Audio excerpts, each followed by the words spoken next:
नमो अरिहन्ताणं नमो सिद्धाणं नमो आयर्याणं नमो वज्रायाणं नमो Lowe सौसाहुणम्। मंगल प्रज्ञा 3 का हमारा पहला पाठ दर्शन स्तुति, उसमें भी हमारा दूसरा पहला ही पाठ चल रहा है और उसमें हमारा तीसरा छंद, जिसमें जो जीव धर्म को समझकर अपने स्वहित का कल्याण करने के लिए अब वो अग्रसर हुआ है और वो चाह रहा है कि अब मैं भी इस मार्ग में आगे बढ़ूं, तो उसको क्या क्या भावनाएं हो रही हैं इसके बारे में हम इस छंद को समझ रहे थे। और इस छंद को समझने से पहले हमने ये समझा था कि जीव का स्वरूप क्या है ना। जीव का क्या स्वरूप है, ये हमने समझने की कोशिश करी थी।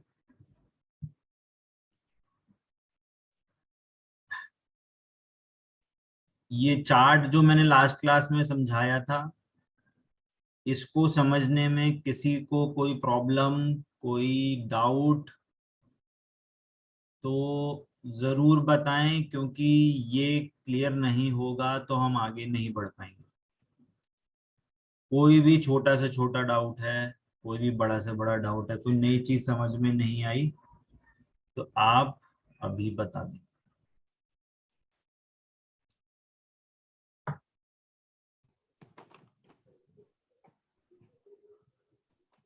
भैया जी, हम्म, जो मतलब मुझे समझ आया वो मैं बता दूं, जहाँ कोई गलती हो फिर आप बता दो। जैसे आपने द्रव बताइए गुण बताइए। पर्याय हाँ बताई थी। 6 द्रव होते हैं, जीव, पूतगल, धर्म, अधर्म, आकाश और काल। आपकी आवाज बहुत कम आ रही है, माइक थोड़ा पास में कर लीजिए। अब आ रही है भैया? अब ठीक है ना। आपने बताई थी कि 6 द्रव होते हैं, है ना। जीव, पूतगल, धर्म, अधर्म, आकाश और काल। फिर आपने बताया था कि जीव द्रव्य जैसे होता है, तो उस जीव द्रव्य के बारे में बताया कि द्रव गुण पर्याय 3 होती है। तो द्रव कभी चेंज नहीं होता, गुण और द्रव, है ना। और पर्याय चेंज होती रहती है, परिण में होता रहता है। है ना। तो अब उसमें भी आपने बताया था गुण, जैसे ज्ञान गुण, श्रद्धा और चारित्र। ज्ञान में जैसे कि हर चीज को जानना, ज्ञान क्या करता है हमारा, जानता है। श्रद्धा यानी कि विश्वास करना, और चारित्र यानी कि उसमें लीनता होना उस चीजों में, ठीक। है ना। और अब लेकिन हम ये मान रहे हैं कि ये शरीर मेरा है, ये हमारी अज्ञानता है।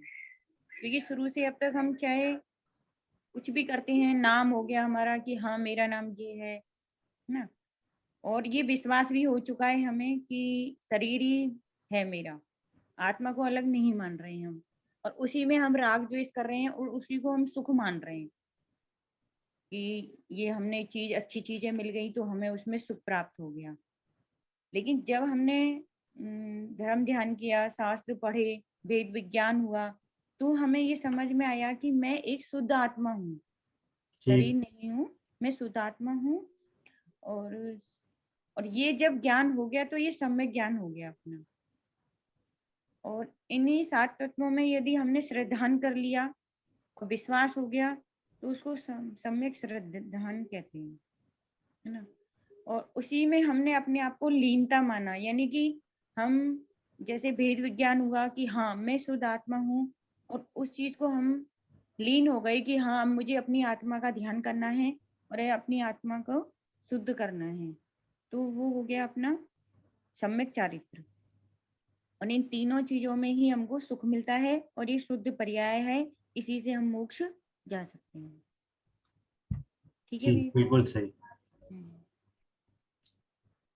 और कोई कुछ बताना चाहेगा या किसी को कोई डाउट है?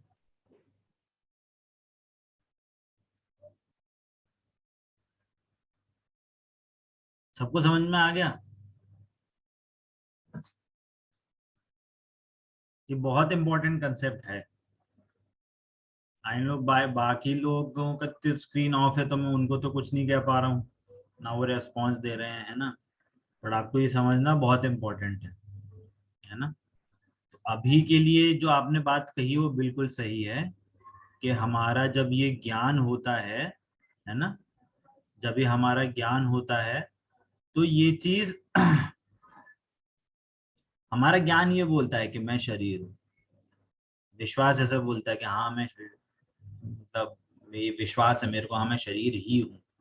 और फिर इसको जान के हमारी लीनता तो हो नहीं पाती किसी चीज में, कभी इधर ज्ञान दौड़ता है उधर ज्ञान दौड़ता है, तो हर चीज में इसमें सुख है इसमें दुख है, तो हमेशा हमें राग द्वेष खड़े रहते हैं, है ना। तो परंतु जब हमें भेद विज्ञान हुआ, है ना, जब हमें ये भेद विज्ञान हुआ कि मैं शुद्ध आत्मा हूं, है ना, तो हमें सम्यक ज्ञान हुआ कि हाँ मैं शुद्ध आत्मा हूं, ऐसा ज्ञान हो गया हमको, ऐसा विश्वास हुआ। और जो आत्मा में लीनता हुई, मतलब वो जो सुख उत्पन्न हुआ, लीनता मतलब सुख, सम्यक चारित्र मतलब सुख जो उत्पन्न हुआ है और वो निरंतर चलता है, तो वो है सम्यक चारित्र। ठीक है। इनमें खासियत ये है कि ये तीनों, है ना, इसको हम बोलेंगे मिथ्या दर्शन, मिथ्या ज्ञान, मिथ्या चारित्र भी बोल सकते हैं। यहाँ पे हम इनको बोलेंगे सम्यक ज्ञान, सम्यक दर्शन, सम्यक चारित्र, है ना। तो ये तीनों जो हैं, चाहे वो मिथ्या रूप हो, चाहे वो दूसरा कलर है नहीं जो, तो ये इनकी जो तिकड़ी है और इनकी जो तिकड़ी है, ये तीनों एक साथ होते हैं।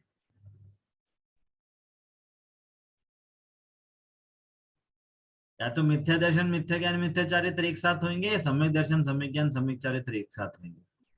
ऐसा नहीं है कि यहाँ अज्ञानता मिथ्यात्व है और साथ में सम्यक ज्ञान है, मिथ्यात्व के साथ सम्यक चारित्र है और यहाँ अज्ञानता, ऐसे नहीं होगा, मिक्स एंड मैच नहीं चलता इनका, है ना। इनका क्या बोला, इनका मिक्स मिक्स एंड मैच नहीं चलता।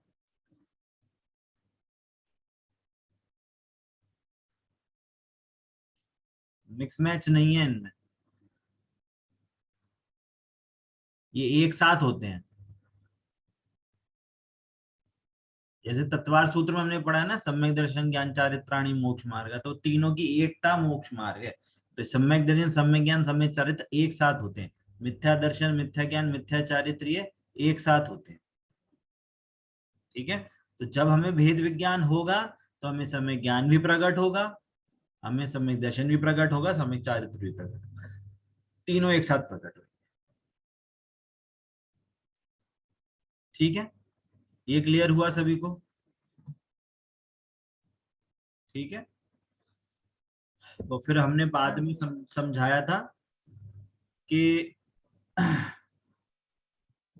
हमें समता कैसे आती है। हमें समता ऐसे आती कि जब हमें समझ में आया, है ना, जब हम मेरे को ये समझ में आया मैं शुद्धात्मा हूं और इन शरीर से मेरा कोई संबंध नहीं है, ये मेरा कुछ नहीं बिगाड़ सकते, है ना। ऐसा जानकर समझ में आया कि मेरे द्रव्य गुण पर्याय क्या है, मेरे द्रव्य गुण पर्याय सुरक्षित हैं, है ना। इसको इसको कहेंगे ऑल प्रूफ इंग्लिश में, ऑल प्रूफ है मेरे द्रव्य गुण पर्याय। ऐसा जानकर समता आ गई, आपको पता चल गया कि आपकी जो घड़ी थी वो वाटर प्रूफ थी।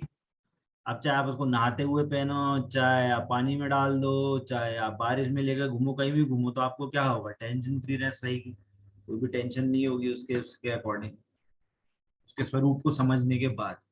पर आपको यही नहीं पता कि भैया वो घड़ी कैसी है, अरे पानी में गिर गई, पानी में गिर गई, तो टेंशन होती रहेगी।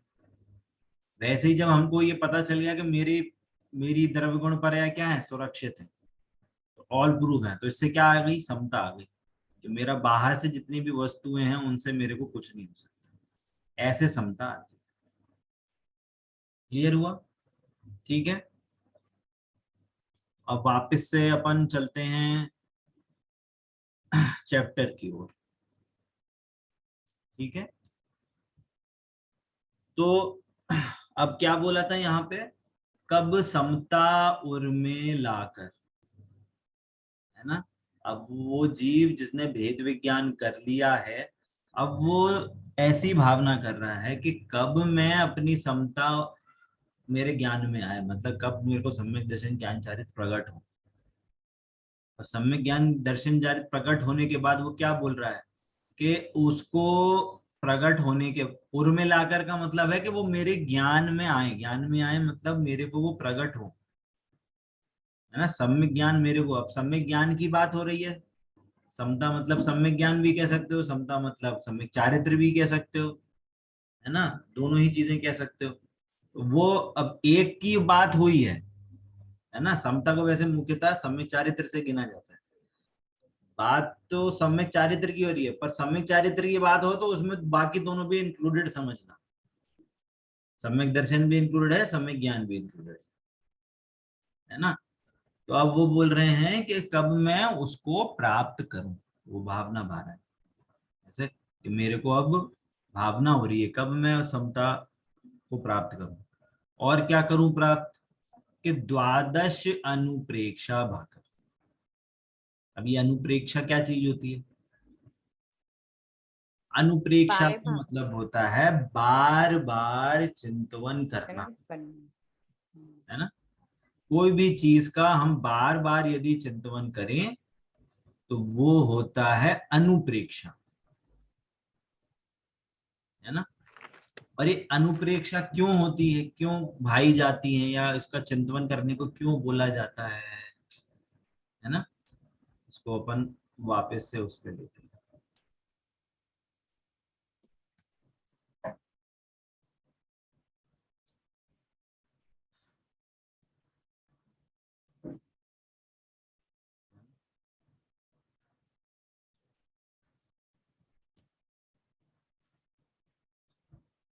तो अपने को क्या समझा, अनुप्रेक्षा। अनुप्रेक्षा का मतलब होता है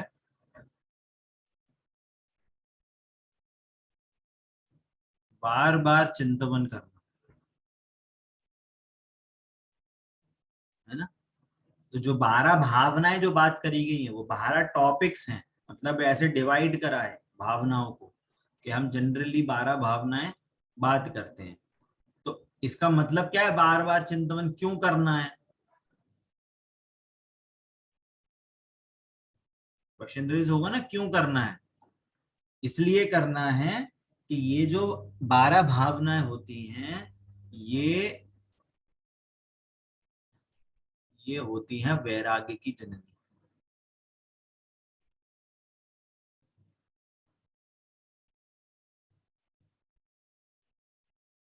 ये 12 भावनाएं वैराग्य की जननी होती हैं। इनको भाने से हमारे भावों में वैराग्य की भावना जगती है। वैराग्य की भावना मतलब कोई दुख या डिप्रेशन नहीं है। क्या बोला? वैराग्य का मतलब दुख डिप्रेशन नहीं है। वैराग्य का मतलब है कि हमारा ज्ञान बाहरी चीजों से बस हो जाए, अब बहुत हो गया। तो अब वो क्या होगा कि अब वो वैराग्य से बाहरी चीजों से अब वो नाता छूटेगा। वैराग्य से वो बाहरी चीजों से उपयोग हटके अब वो अपने स्वहित में देवशास्त्र गुरु में वो उपयोग में मन लगेगा, है ना।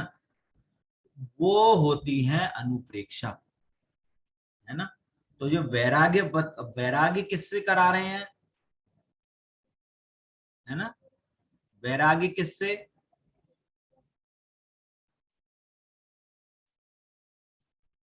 पर वस्तुओं से, जो भी आपके आसपास की वस्तुएं हैं, संसार हैं, या कहें भोगों से। जितने भी भोग हैं उन सब में उनके प्रति वैराग्य की भावना उत्पन्न हो। ये इनसे मेरा कुछ लाभ हानि नहीं होती, इसलिए अनुप्रेक्षा, इसलिए बोलते हैं 12 भावनाएं, 12 अनुप्रेक्षा, द्वादश अनुप्रेक्षा। बहुत सारे आपने देखा होगा पूजाओं में, जयमाला में वैराग्य की भावना के बारे में बात आती है। बहुत सी स्तुतियां हैं, भजन हैं जो 12 भावनाओं पे रिलेटेड हैं। जितने भी हमारे अष्टमी चतुर्दशी या हमारे जो ऐसे कहना चाहिए हमारे जो जितने भी शाश्वत पर्व हैं, हमारे 10 लक्षण हैं, इन इन पर्वों में 12 भावनाओं का विशेष रूप से पाठ या चिंतन किया जाता है ना। और इवन जब हमारा कोई ऐसा शोक का कभी प्रसंग होता है, आप कभी गए हो कभी किसी में, तो वहां पे भी हमारे को वैराग्य भावनाओं का पाठ होता है, वैराग्य भावनाओं का मतलब अनुप्रेक्षा जो है, 12 भावनाओं का चिंतन होता है ना। क्यों होता है कि जिससे जिससे कि हमारे भावों में अंतरंग में क्या हो, अंतरंग में समता है। जो हम समता की बात कर रहे हैं ना, कि हमारे उर में समता लाकर, इस इससे मीनिंग है उसका, उर में समता लाकर। अब मैं एक दो एग्जांपल लूंगा तो आपको समझ में आएगा, है ना। जैसे क्या है ना, एग्जाम्पल में क्या, जैसे मान लो पहली अपनी भावना क्या है, पहली भावना क्या है कि अनित्य भावना। इसको देख सकते हैं।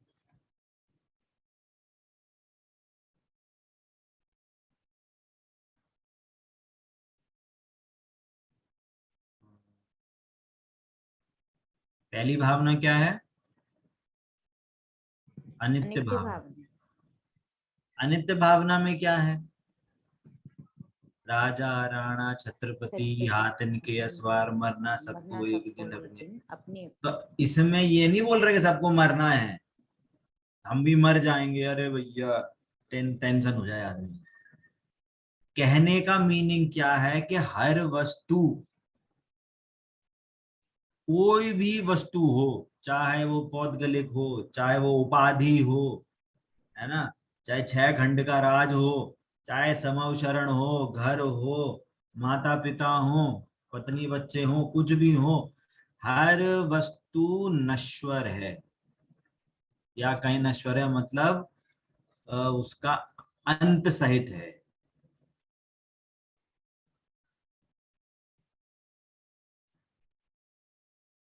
कभी कोई वस्तु परमानेंट नहीं है, अनित्य मतलब परमानेंट, परमानेंट नहीं है। कोई भी वस्तु आपको मिलेगी वो परमानेंट नहीं रहेगी आपके साथ। मीनिंग समझ में आ रहा है। तो आपका क्वेश्चन नहीं उठना चाहिए, अच्छा तो इस वस्तु में कोई ऐसी है ही नहीं कि कोई परमानेंट चीज है।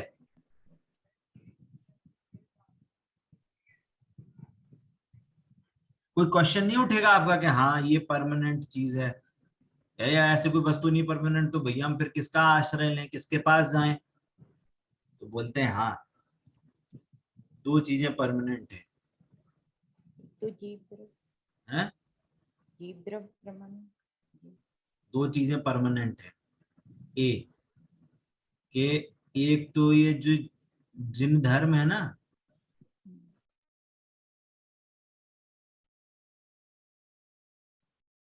ये जिन धर्म है ये शाश्वत शाश्वत है। इस जिन धर्म देखो, जिन धर्म का लोप हो सकता है, जिन धर्म की देशना का लोप हो सकता है, पर उसका जो वस्तु व्यवस्था जो उपदेश है वो कभी नष्ट नहीं होगा। या कहें देव शास्त्र गुरु हैं, सिद्ध भगवान हैं, ये है ना, उनका जो देखो, ये मैं ये नहीं कर रहा वो जो व्यक्ति विशेष कोई है, मैं उसकी बात नहीं कर रहा हूं। जो देव शास्त्र गुरु का एज इन जो पद है, अनंत पद है, सिद्ध पद है, आचार्य पद है, ये कभी नश्वर नहीं है, ये हमेशा रहेंगे। उनकी जो वाणी है, जो दिव्य ध्वनि है, दिव्य ध्वनि से जो मैं वस्तु व्यवस्था सिद्धांत बताए हैं, वो कभी नाश नहीं होते। लोप हो सकता है, लोप मतलब लोग उसको भूल जाएं, लोप मतलब वो बस वो भूल जाएं, है ना। परंतु वो वस्तु व्यवस्था है, एग्जिस्ट करती। एंगल समझना। पर एक एंगल से ये हो वही बोला ना, जैसे इसका लोप हो सकता है, जिन धर्म के उपदेश का लोप हो सकता है, पर वास्तव में जो बी क्या है, जो शुद्धात्मा है ना, शुद्धात्मा तो हमेशा ये परमानेंट है। आपकी शुद्ध आत्मा हमेशा आपके पास रहेगी, वो कभी नाश को प्राप्त नहीं होगी। ये चीज तो परमानेंट है ही, गारंटी। तो किसी का क्वेश्चन है कि हम फिर किसी को अपना नहीं माने, तो बोलते नहीं मानो ना, इस शुद्धात्मा को अपना मानो। इस शुद्धात्मा को अपना मानोगे तो क्या होगा, तो ये समझ में आएगा कि शरीर नश्वर है।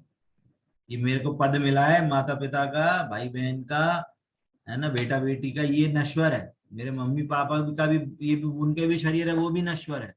तो वो भी चाह सकते हैं वो दूसरे गति में चले आएंगे। हमारा घर है, ये भी नष्ट हो सकता है। गाय बंगला गाड़ी सब है, जो भी ये सब नष्ट हो सकता है। तो उससे क्या होगा कि उपयोग जो इतना सारा बाहर लगता था, वो समेट के अब सिकुड़ के एक जगह एकत्रित हो। इसलिए क्या होगा कि अब वो टेंशन फ्री हो जाएगा, कह रहे भैया ठीक है, जो हो रहा है होने दो, अपन को अपना कल्याण का काम करना है। बात समझ में आ रही है? तो इसलिए उसको समता आती है। क्लियर हो रही है बात, है ना? दूसरा एग्जाम्पल लेते हैं। दूसरी भावना कौन सी है, याद है किसी को? नहीं याद? 12 भावना। दूसरी है अशरण भावना, अशरण भावना, है ना? अशरण भावना क्या बोल रही है कि कोई भी वस्तु शरण लेने योग्य नहीं है। क्यों नहीं है?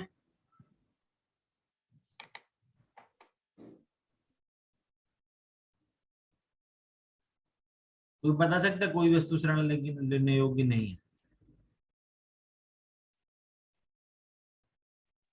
एक आत्मा ही अच्छा, किसी शरण। की शरण क्यों जाते हैं हम, पहले ये बताओ, शरण क्यों जाते हैं हम? किसी की भी शरण जाते हैं तो क्यों जाते हैं? अपना कल्याण करने के लिए या सुख के लिए। सुख के लिए। तो हमने शरण ले ली, क्या ले ली? हम घर, हमने, मेरा फ्लैट है नोएडा में, मैंने इसकी शरण ले ली। अब मैं इस घर से बाहर नहीं निकलूं, कितने दिन रह पाऊंगा? एक हफ्ता, एक महीना, एक साल, 5 साल?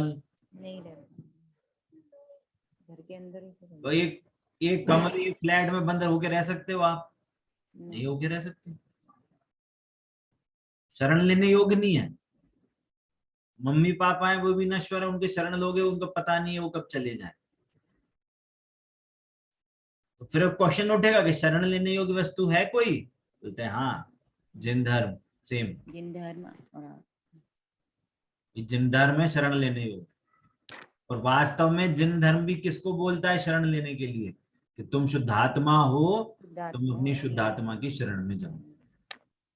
जिन धर्म भी आपको इनडायरेक्टली शुद्धात्मा की शरण लेने को बोलेगा, है ना? जो जैन धर्म है, देवशास गुरु, वो भी यही बोलेंगे कि भैया हमारा जो पद है या हमारे भी है, वो हम भी अनित्य ही हैं। हमारा लक्ष्य लोगे तो हमें, आपको कुछ फायदा नहीं मिलेगा, तुम अपनी शुद्धात्मा का आश्रय लो, वो नित्य वस्तु है ना? कोई मुनिराज है, कोई भगवान है, उनका साथ थोड़ी ना परमानेंट रहने वाला है ना? ऐसा समझ में आ रहा है? मैंने अभी 2 का ही एग्जांपल लिया, मैं और एग्जांपल लूं क्या? नहीं भैया जी, आ गया हाँ भैया क्लियर। जी आ गया है ना? सब। कहने का मतलब क्या है कि ये आप है ना, वापस से अगर आपको टाइम हो, आप वापस से 12 भावनाओं का, आप स्तुति पाठ आपके पास जो भी जिनवाणी होगी, उसमें 12 भावना का पाठ होगा, आप वापस से पढ़ना, है ना? संसार भावना है कि देखो ये सब संसार है, तो बोल रहे हैं कि वो जो वस्तु है ना, वो संसार नहीं है। जीव में जो विकारी परिणाम है वो वास्तव में संसार है। तो उसको जो जीव के विकारी भाव बोलते हैं कि अरे ये संसार है, तो मेरा वास्तव में फिर मैं किसकी शरण में जाऊं? ये संसार है, तो वो बोलेंगे आपकी शुद्धात्मा का शय लोगे तो वो संसार नहीं है, वो मोक्ष का कारण है। अनित्य भावना, आचरण भावना, अशुचि भावना, ये देह है, देह मल मूत्र से भरी हुई है और हमें देह से इतना प्यार रहता है। अभी आप जाके ऑपरेशन थिएटर में खड़े नहीं हो पाओगे, इतनी गंदगी स्मेल होती है। या वो जो दूसरा क्या बोलते हैं उसको, नाम भूल रहा हूँ, हॉस्पिटल में जहाँ पे शव रखे जाते हैं, ऐसे ऐसे लाइन से पड़े रहते हैं कि देखिए कोई वैल्यू ही नहीं है, गंदगी पड़ी रहती है ऐसे, अब खड़े नहीं हो पाओगे। और हम इसी देह से हम अपनी को बोलते हैं, अरे जो पाउडर लगाते हैं देखो कितने अच्छे दिख रहे हैं, कितने बुरे दिख रहे हैं, हम इसी में लगा रहते हैं। ये जो 12 भावनाएं हैं ये आपके ज्ञान में हिटिंग होनी चाहिए, हिट हो आपके ज्ञान में, तो इन ज्ञान का फायदा होता है। मतलब इस 12 भावनाओं का फायदा है जब हमें उनका स्वरूप सही में ज्ञान में बैठे, है ना। तो 12 भावनाएं हैं, है ना।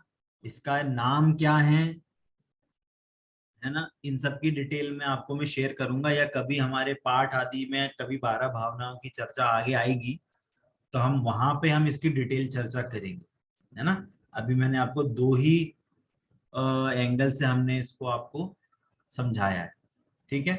क्लियर होता है सभी को, है ना। आगे चलते हैं। हाँ भैया जी, हाँ। क्या बोल रहे हैं कि कब समता और में लाकर द्वादश अनुप्रेक्षा भाकर, है ना। आगे क्या बोल रहे हैं, ममतामय भूत भगाकर मुनि व्रत धारू बन जाकर, है ना। अभी ममता क्या चीज है?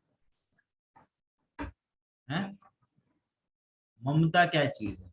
ममता का मतलब होता है मोह, है ना, मिथ्यात्व, भ्रम, है ना, भ्रांति। ये सब पर्यायवाची शब्द है ममता के। ममता मतलब कि ये मैं हूं, ये मेरा है, इस रूप भाव, ये मेरा, ये शरीर मेरा है, ये घर परिवार मेरा है, ऐसा विश्वास हो जाए तो वो ममता है, ठीक है। तो क्या बोल रहे हैं कि ममता का भूत भगा दो। ममता का भूत भगा मतलब ममता का नाश हो जाए, जो मिथ्यात्व है उसका नाश हो, और क्या हो, ममता के साथ जो उन वस्तुओं के प्रति जो राग होता था, उन वस्तुओं के प्रति जो हमें द्वेष होता था, क्या, कि ये घर मेरा है, ये घर में मम्मी पापा बच्चे मेरे हैं, इन रूप जो मेरे को राग द्वेष के जो परिणाम थे वो भी नाश हो। और उसके नाश होने पर मेरे को जब स्वहित की भावना आए तो मैं मुनिराज बनने की भावना बनूं, ऐसा वो भावना भारा है ना। कि मैं घर गृहस्थी से जितने भी मेरे घर में जो मोह उपजाने के जितने भी वस्तुएं हैं, चाहे वो चेतन हो चाहे वो अचेतन हो, क्या समझ में आया, चाहे वो चेतन पदार्थ हो चाहे वो अचेतन पदार्थ हो, जिनसे भी मेरे को मोह उत्पन्न होता है तो मेरे को उन वस्तुओं को हटा देना चाहिए, फेंक देना चाहिए। फेंक दें, मम्मी पापा को घर से बाहर फेंक दें क्या, बच्चों को घर से बाहर फेंक दें? बोलते हैं नहीं भैया, उनको नहीं हटाना, अपने मन के अंदर जो मोह है। हमने ज्ञान में उन वस्तुओं के प्रति मोह को नाश करना है, हमें वस्तुओं को नहीं फेंकना, है ना। हमें वस्तुओं को कहीं कहा कुछ नहीं करना, यहीं रहते रहते घर में रहते रहते ही आपको अपनी तैयारी करनी है। क्या बोलते हैं कि जो भरत जी थे ना, 6 खंड के अधिपति, 96,000 रानियों के पति थे, है ना, पूरे 6 खंड के राजा थे, उनके लिए बोलते हैं वो घर में ही बैरागी थे। 6 खंड के राज को भोगते थे, इतने हाथी, इतने घोड़े, इतने हीरे जवाहरात, इतना सोना चांदी, है ना, 96,000 रानियां, है ना, रानियां तो उतने, कितने उतने के उतने बच्चे, जितनी रानियां उतने सास ससुर। ससुर तो चलो एक, सासें और 3 गुना 4 गुना, कितनी सारी, सबके नाम याद हैं, और तो भी उनसे वैरागी है। कैसे वैरागी है? एक कहानी आती है कि एक लड़के ने पूछा, देखो इतना सारा भोगते हैं ये, इतने छान, मेरे को भी देखना है कितना बड़ा राज्य है इनका। तो वो गया वहां पे राजमहल में, सभा में, तो बोलता मेरे को आपका राज देखना है। अच्छा देखना है, चलो ठीक है, कल आना सुबह 8 बजे। तो आया 8 बजे, तो उसको बोला कि लो ये कटोरा लो, कटोरे में ये तेल भरा हुआ है, तेल का भर। और इसके पीछे तुम्हारे ये 2 सैनिक हैं एकदम तेज धार वाली तलवार लेके। जाओ पूरे महलों का, रानी इधर के कक्ष का, ये कक्ष वो कक्ष, हमारी आयुधशाला, हमारी सेना, हमारा जो भी सब कुछ, जाओ देख के आओ। परंतु यदि एक बूंद भी इसके नीचे गिरी तो सीधे तुम्हारी गर्दन काट देगा ये सैनिक। अब वो गया, घूम के आया, यहाँ घूम के आया, सुबह शाम हो गई, रात हो गई, रात को आया घूम फिर के। तो अब उन्होंने पूछा भैया क्या क्या देखा? बोलते अरे क्या देखा, कुछ नहीं देखा, कटोरा देखा। तो कि तुमने वो रानियों के कक्ष नहीं देखे, महल नहीं देखे, कितने बड़े बड़े थे? बोलते कि नहीं कुछ नहीं देखा मैंने। अच्छा तुमने देखो आयुशाला नहीं देखो, कितने सारे वहां पे हथियार थे अलग अलग टाइप के? बोलते नहीं नहीं नहीं कुछ नहीं देखे। वो वहां पे हमारा खजाना पड़ा हुआ था राज का, राज्य का पूरा खजाना, इतने हीरे जवाहरत सोना चांदी और ये सब। बोलते नहीं नहीं राजा जी मैं कुछ नहीं देखा। बोलते क्यों? बोलते मैं पूरा ध्यान तो इसी में लगा हुआ कि गिर नहीं जाए। गिर वैसे जाएंगे ही तो वो भरत जी की बात ही नहीं। दृष्टि अपनी शुद्धात्मा पे, अपने ज्ञान स्वरूप पे रहती थी, कि वो मेरा ज्ञान है ना फालतू कहीं नहीं लगा रहे। तो वो अपने ज्ञान श्रद्धान को, अपने परिणामों को अपनी ओर ही झुका के रखते थे। ये है वास्तव में ममता का भूत भगा कर। और भरत जी के लिए ऐसा बोला जाता है कि जैसे ही उन्होंने मुनि व्रत धारण किया और जैसे ही ध्यान लगाया, ध्यान लगाते के तुरंत अंतर मुहूर्त में तुरंत उनको मोक्ष हो गया। ये पहली बार जो ध्यान लगाया उसी में सीधे वो मोक्ष चले गए। तो अब ये सोचो कि गृहस्थ जीवन में कितनी तैयारी, उनके कैसे परिणाम भीगे हुए होंगे, है ना? तो ये है हमें कि हमें ममता का भूत भगाना है। अच्छा इसको भूत क्यों बोल रहे हैं, ममता का भूत क्यों बोल रहे हैं? तो बताएगा ममता का भूत। क्योंकि इसी के कारण ही संसार में घूमते हैं, मोह राग के भूत कारण कौन ही। सा आपको संसार में रुलाता मोह राग जो होते हैं उनके कारण ही तो दुख और सुख होते हैं। है? भूत का मतलब है एवं ही है। भूत वास्तव में कोई चीज नहीं है। भूत कोई होती है क्या चीज? वो तो नहीं होती, लेकिन वो भूत तो कोई दिमाग चीज में नहीं तो होती। रहती है ना वो वैसे चीजें। ही बस दिमाग का वहम है। हाँ। ऐसी जो ये जो ममता है ना कि घर मेरा हाँ। है, जो मम्मी पापा मेरे हैं, जो बच्चे हम्म। जो बस वहम है ये अपने मन का, भ्रांति। वहम हाँ। मतलब भ्रांति। भ्रांति। तो उस भ्रांति को डिनोट करने के लिए उसको भूत कह रहे हैं बस। असली चीज नहीं है। ये मेरा घर है। जब ये देह का जाओगे तो उसके पूरा घर आपके अंदर घुस जाएगा क्या? कि घर की चाबी आप लेके जाओगे, इसकी तिजोरी की चाबी आप साथ में लेके जाओगे, इसके इसके या इसके जो रजिस्ट्री के पेपर्स हैं आपके साथ में जाएंगे क्या? नहीं जाएंगे। तो ये क्या है? ये ममता है, भूत है, वहम है ना?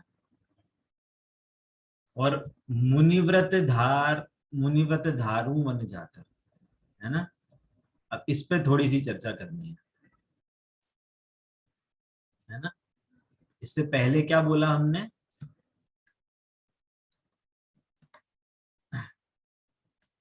एक सेकंड, ये नीचे क्यों नहीं जा रहा? एक सेकंड।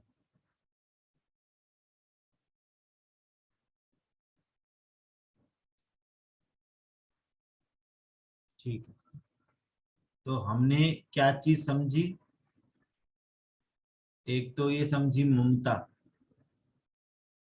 है ना। ममता इज इक्वल टू क्या, भ्रम, मिथ्यात्व, है ना, भ्रांति, मोह, है ना, और क्या, वहम, कुछ भी कर। जिसको भूत क्यों कह रहे थे, भूत क्यों कह रहे हैं कि वास्तविक में है नहीं वो वस्तु।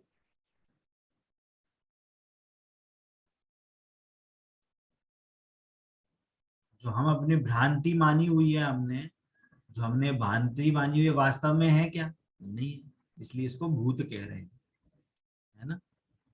अब क्या बात आई कि मुनि, है ना, ये बहुत समझने वाली बात है। अच्छा, पहली बात बताइए, मुनि कौन बनता है और कहाँ बनते हैं, चलो बताओ क्वेश्चन। मुनि घर में बनते हैं, मंदिर में बनते हैं, जंगल में बनते हैं, पहाड़ पे बनते हैं, कहाँ बनते हैं?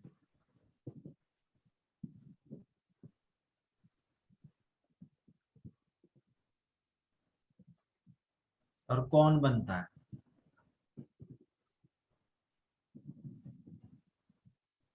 ये बताओ कौन बनता हम्म। कौन बनता है, ये बताओ।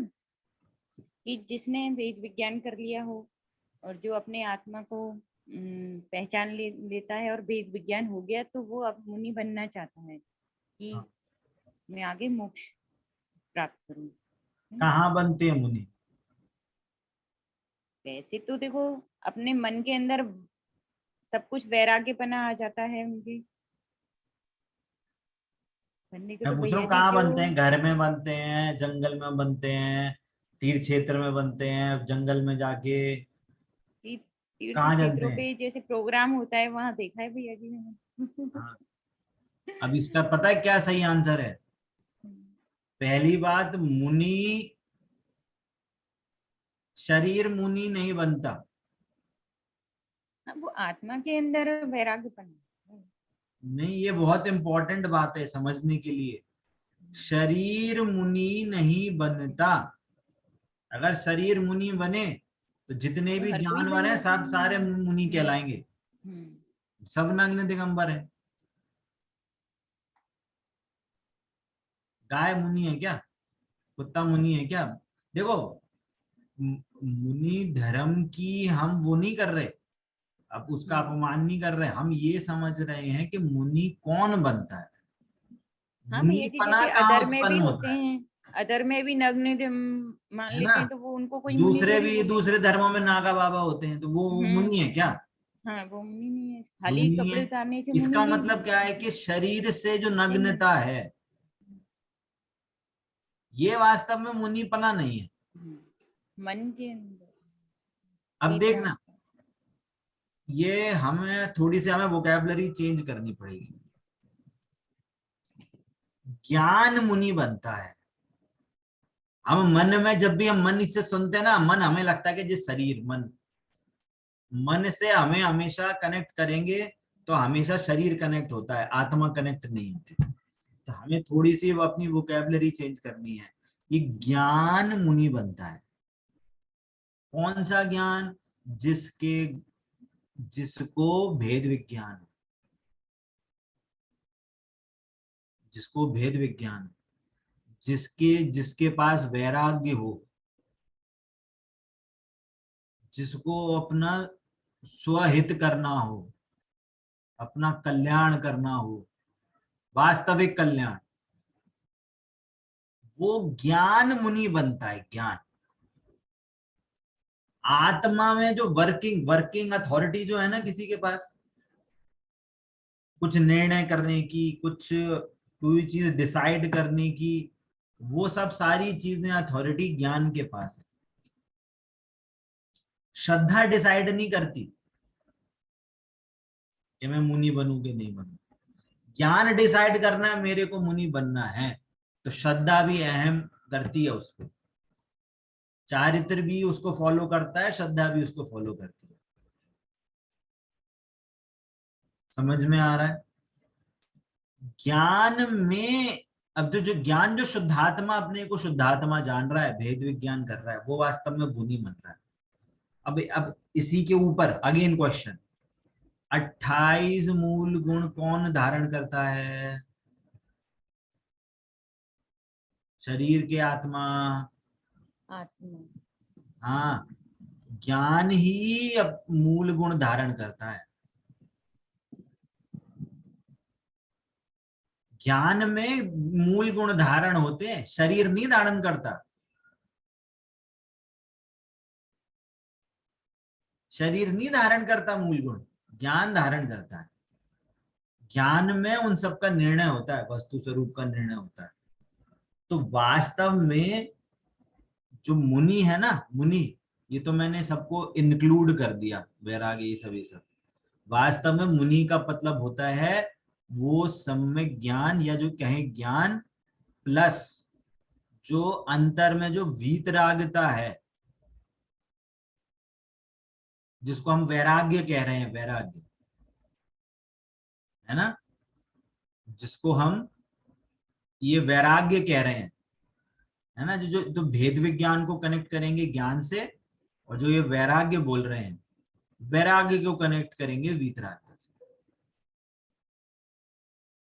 तो ये वीतरागता प्लस ज्ञान जो है ना, ये तो वीतरागता प्लस ये ज्ञान जो है, ये वास्तव में मुनि है। वीतरागता से, वीतरागता मतलब सुख, वीतरागता मतलब सुख, और ज्ञान मतलब सम्यक ज्ञान, भेद विज्ञान। जिनके पास ये दोनों चीज होती हैं वो वास्तव में मुनि बनते हैं। दैट इज कॉल्ड मुनि, है ना। अब कोई क्वेश्चन उठाए कि भैया अगर ये आत्मा मुनि है तो बाहर में जो व्रत पालते हैं तो वो कौन पालता है? तो बोल रहे हैं, तो उसका उत्तर पता है क्या है? कि ज्ञान में जितना शेष राग है, देखो वीतरागता तो कुछ अंश में है, कुछ अंश, अंश मतलब पार्ट, कुछ पार्ट में तो वीतरागता है थोड़ी सी। अभी तो पूर्ण वीतरागी हुए नहीं है अनंत सिद्ध भगवान जैसे, तो कुछ पार्ट में तो वीतरागता है, जितनी वीतरागता है उतना उनके पास सुख है। परंतु जितना भी शेष राग है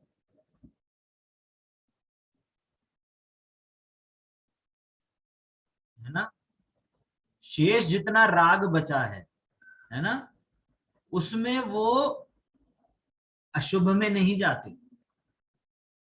घर गृहस्थी की चर्चा नहीं करेंगे, संसार की बात, संसारी चीजों की चर्चा नहीं करेंगे। शेष राग में उनकी शुभ प्रवृत्ति होती है। भैया जी ये समझ में नहीं आ रहा है। नहीं आ रहा क्या? कितना पार्ट समझ में नहीं आया? जो आपने लास्ट लाइन बोली ना कि शुभ प्रवृत्ति होती है शेष राग में। देखो, जैसे इसका कैसे एग्जांपल लें? भैया जी ये कह हाँ, सकते हैं कि उनका सुनो सुनो सुनो सुनो सुनो सुनो, जैसे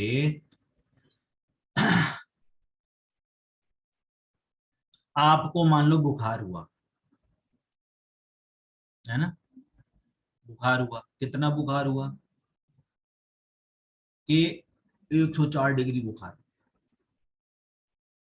104 डिग्री की कितनी तपन है, बहुत दुख है, पूरा शरीर जल रहा है, कुछ खाना नहीं खा पा रहे, कुछ नहीं कर पा रहे। ठीक है, सबको भली बात ही समझ में है। एक बुखार होता है 104 डिग्री, तो एकदम सर दर्द हो रहा है, बॉडी में पूरे पूरे एकदम जल रहा है, बॉडी पूरा काम नहीं कर रही, पूरी बॉडी दर्द कर रही है, खा पी भी कुछ नहीं पा रहे, पानी भी पी नहीं पा रहे, कुछ भी नहीं कर पा रहे। ठीक है, तो ये एकदम बुखार। अब क्या हुआ, आपने कुछ दवाई ले ली, है ना, अब वो 104 डिग्री का क्या बुखार रह गया, मान लो 101 डिग्री रह गया। अब क्या हो गया, अभी भी बॉडी गर्म है, अभी भी थोड़ा बहुत दर्द है ना, परंतु 104 डिग्री के मुताबिक अच्छा लग रहा है। अभी क्या है, थोड़ा उठ बैठ सकते हैं, अभी क्या है, थोड़ा बहुत खाना लील पा रहे हैं, थोड़ा बहुत खाना खा पा रहे हैं। तो पूरी बॉडी में दर्द हो रहा था कंटिन्यूअस, अब वो थोड़े थोड़े आधा आधा घंटे के बाद या कभी 1-2 घंटे के बाद थोड़ा बहुत दर्द होता है। समझ में आ रही है प्रतीक्षा जी? जी भैया जी, एग्जाम्पल समझ में आ रहा है? बिल्कुल हाँ भैया। 104 डिग्री के मुताबिक में 101 डिग्री में जो 3 डिग्री का जो वो है ना दुख, वो खत्म हो गया। परंतु जो मान लो जो 98.5 हम वो बोलते हैं टेम्परेचर बॉडी का, उसके मुताबिक अभी वो 2.5-3 डिग्री का अभी बुखार बचा है, उस उतना दुख है अभी। तब उतना यदि दुख है तो हम क्या करेंगे भैया, हम तो 3 डिग्री सो गए, चलो भैया चलो बारिश में नहाने चलते हैं, चलो भैया यहाँ घूमने चलते हैं, तो सब होगा क्या? नहीं, अभी भी वो दुख बुखार है, घर में घूमेगा फिरेगा थोड़ा बहुत काम करेगा, पर ऐसे काम नहीं करेगा, परहेज रखेगा हर चीज की, खाने पीने की परहेज करेगा, घूमने फिरने की परहेज करेगा, कम से कम एनर्जी बाहर में लगे और ज्यादा से ज्यादा एनर्जी अपनी रिकवरी में लगे, 101 डिग्री के बुखार में भी, है ना? बोलो ऐसी अप्रोच रहती है कि नहीं रहती? भैया जी बिल्कुल सही। रहती है।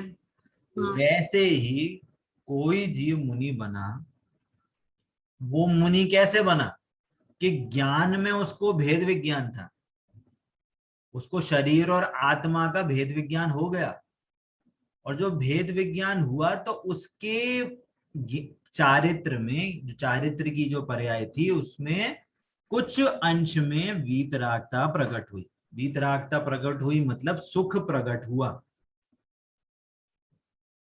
परंतु वो जो 101 डिग्री जो कम हुआ 3 डिग्री का, उतना सुख तो है, उसका तो आनंद आ रहा है, परंतु अभी भी जो 101 डिग्री का जितना दुख अभी पेंडिंग है ना, उसका दुख अभी है, तो इसको कहेंगे शेष राग, जो अभी पेंडिंग बचा हुआ है, जो हमको मोक्ष तक नहीं जाने देता।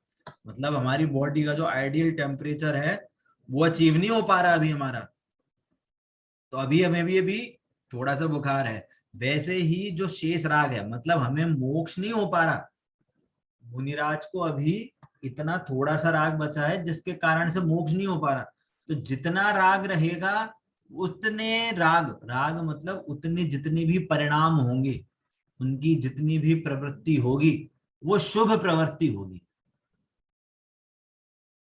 मतलब जितना सुख है उतनी उतनी शुभ प्रवृत्ति होगी। क्या क्या क्या? जितना मतलब रिलैक्स मिला जो दवाई से, उतनी शुभ प्रवृत्ति ना होगी। ना ना ना ना ना, जितनी बची है। जितना रिलैक्स हुआ उसका तो सुख है। 104 से 100 डिग्री आ गए तो 3 डिग्री का तो सुख है, वो तो भेद विज्ञान की दवाई दी थी, वेद विज्ञान और वैरागी की दवाई दी थी, उससे तो सुख उनको भोग ही रहे हैं वो आत्मा का। परंतु अभी जितना राग बचा है, जितना वो अभी बुखार बचा है वो राग है, वो परिणाम जो अभी भी बचे हुए हैं वो आत्मा में लीन नहीं होने दे रहे, वो शुभ प्रवृत्ति है। वो शुभ प्रवृत्ति में ही प्रवर्तते हैं, कहने का मतलब वो शुभ परिणाम ही करते हैं, देवशास्त्र गुरु की भक्ति में ही लगेंगे, शास्त्र के पठन पाठन में ही लगेंगे। फालतू जो घर के, या घर बोल रहा हूँ, जो श्रावक आदि हैं जो उनके आसपास घूमते हैं, इसलिए वो उनके पास ज्यादा नहीं जाएंगे, नहीं तो वो अपना उपयोग खाएंगे, महाराज जी हमें जिद दिलवा दो, महाराज जी हमें हमें जो परेशानी है, तो वो उनके पास ज्यादा नहीं जाते, क्योंकि उनका उपयोग फालतू चीजें में भ्रमता है। तो उससे बढ़िया क्या है कि सामायिक करेंगे, स्वाध्याय करेंगे, तत्व मुनि संघ में तत्व चर्चाएं होती हैं, वो तत्व चर्चा करते हैं, तो ज्यादा से ज्यादा शुभ प्रवृत्ति शेष राग जो रहेगा, मतलब शेष राग मतलब कि जितना ध्यान उनको हो रहा है उतना तो सुख है। अब ऐसा तो है नहीं कि 24 घंटे ध्यान करते रहेंगे, कभी तो बाहर आएंगे, तो बाहर आएंगे तो मतलब जितना शेष राग है, जितना उनका परिणाम बचा है बाहर आके, जितना वो परिणाम होगा तो वो धर्मोपदेश में जाएगा, स्वाध्याय करने में जाएगा, है ना, अहिंसामयी क्रिया होंगी।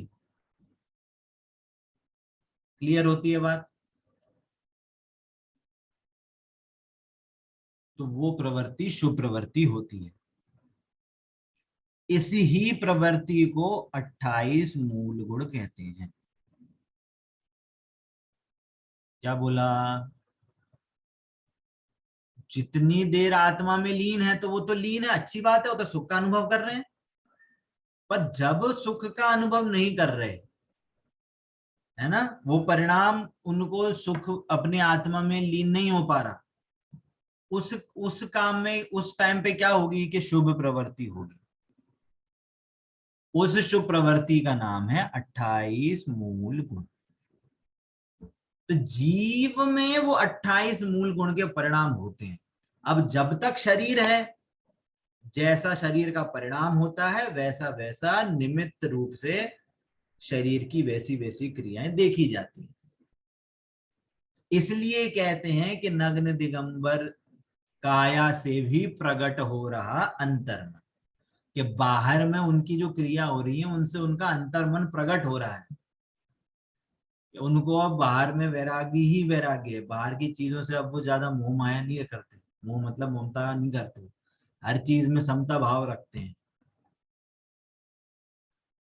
है ना। क्लियर हो रही है बात? ये पॉइंट क्लियर हुआ। मुनि कौन है, मुनि कौन बनता है, और ये 28 जो बोले मुनि व्रत धारू बन जाकर, तो मैं ज्ञान में मुनि व्रत धारण होंगे, ज्ञान वैराग्य के साथ। तो जब मूल गुण धारण होंगे तो वो ज्ञान धारण करेगा, और जैसे ज्ञान धारण करेगा मतलब क्या, कि वो ज्ञान निर्णय करेगा, यदि मैं आत्मा में लीन नहीं हो पा रहा हूं तो मैं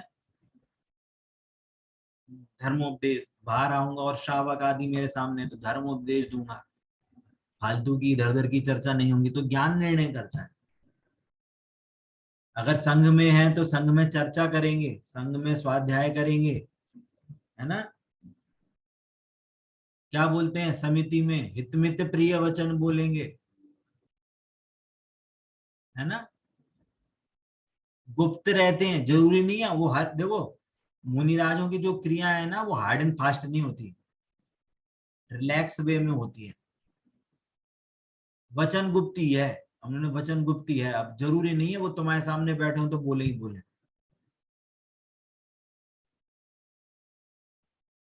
पर बोलने नहीं बोलने का मतलब शरीर से मतलब नहीं है, उनको वैसे परिणाम नहीं होते, क्योंकि वो अपनी आत्मा, अपने को आत्मा जानते हैं, आत्मा में ही लीन रहते, इसलिए वो उनको परिणाम नहीं होते। ठीक है, ये बहुत डिटेल में चर्चा है ना। अभी मैं डिटेल में नहीं जा रहा हूं, इनके नाम मैं आपको शेयर करूंगा कि 28 मूल गुण क्या क्या होते हैं, है ना। नेक्स्ट क्लास में इसके नाम भी मैं आपको शेयर कर दूंगा, और 12 भावनाओं के नाम भी मैं आपको शेयर करूंगा। ठीक है, टाइम भी अपना हो गया। किसी को कोई डाउट, अभी भी किसी को कोई चीज नहीं समझ में आई हो? भैया जी आपने कहा कहाँ बनते हैं मुनिराज? आवाज नहीं आ रही, माइक पास में। कहाँ बनते हैं? कहाँ बनते हैं मतलब आत्मा में ही मुनिराज बनते हैं। अच्छा ये वाला।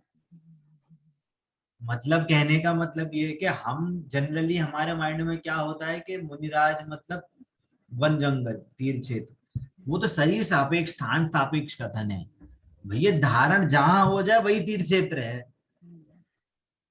जंगल में किसी पेड़ के नीचे को पुराने मतलब हमारे जितने प्रतिमानियों के कथन है, कोई दीक्षा को जैसे थोड़ी है कि भैया वहां पे किसी तीर्थ क्षेत्र में कोई आचार्य बैठे तो वहां जाके, जंगल में गए राजा दर्शन करने के लिए, उन्होंने उपदेश दिया, उनको वैराग्य पहले से ही था, उनको भाव बने, उन्होंने वहीं के वहीं जंगल में दीक्षा ले ली, वापस ही नहीं आए। तो जहां दीक्षा ली वही तीर्थ क्षेत्र हो गया।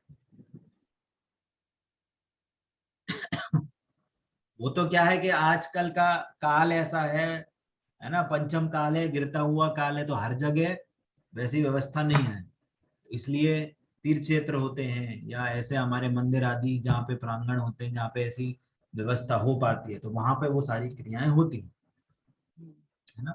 तो वो काल परिवर्तन है, काल का दोष है, विधि का दोष नहीं है। विधि तो यही है कि वो ज्ञान निर्णय करता है, ज्ञान मुनि बनता है, ज्ञान में मुनि गुण धारण होते हैं, शरीर धारण नहीं करता, है ना। मैंने इसलिए स्टार्टिंग में कहा हमारी जितनी भी पढ़ाई होगी सारी लॉजिकल होगी। हो सकता है आपको ऊट पटांग लगे